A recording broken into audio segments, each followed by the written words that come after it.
Elyon currently has a CBT 2 running from the 18th to the 23rd of August, and I want to give you a few tips for a smoother experience. First tip. Tip 0. You can grab a key for this game through the Twitch drop system. Just watch someone for 1 hour and the game will be yours, at least for 5 days. Elyon will also download around 30 gigs of data, so keep that in mind. Performance is also a bit wonky because the game is running on Unreal Engine 3. Anyway, let's dive into it. Tip number 1. The no filter post-processing option is not what it tells you it is. Turning off post-processing disables even more hidden filters and improves your performance by a considerable amount. You will lose out on anti-aliasing, but the implementation is rather bad and I would highly advise going over the NVIDIA options to improve the looks of the game yourself. Disabling the post-processing option also improves the temperatures, especially your CPU, since it's a very CPU heavy option. Tip number 2. Opening up a UI element reveals some cooldowns and limitations on the upper region of your display. Dungeon rewards, for example, are limited to only 4 per day, so choose your dungeons wisely. Tip number 3. Check your collection book to gain some upgrade materials and permanent buffs to your health in exchange for some items. Those items will be permanently lost, you will effectively trade them in. Make sure you do not need those items anymore. Tip number 4. Check your achievements for some goodies, currencies and titles.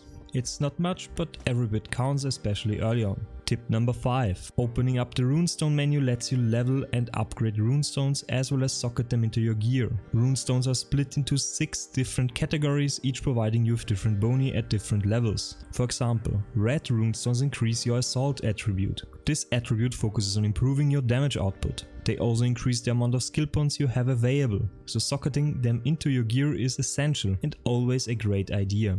But be aware, runestones can degrade when you upgrade them after level 3. Tip number 6. Speaking of rune attributes, you need to spec into a specific boni. They are not all applied at once, so choose whichever you like most. Tip number 7. Another runestone related tip.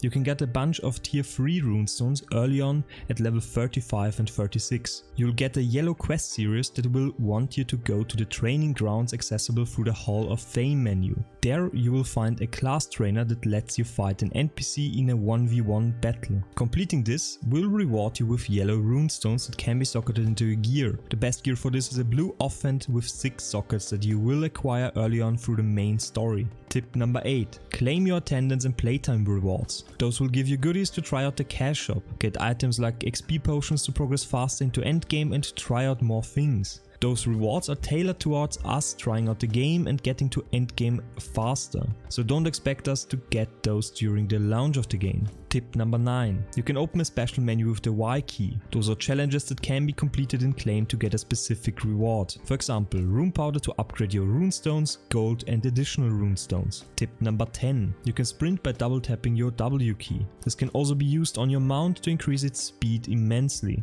It also doesn't cost any stamina when used on your vehicle of choice. So that's all I have for you for now. Enjoy the CBT 2 and grab a key from the Twitch drops if you haven't already. Try out the game yourself and form an opinion. I will make an impression review once I have played and seen enough of Elyon, so stay tuned. See you until next time and bye.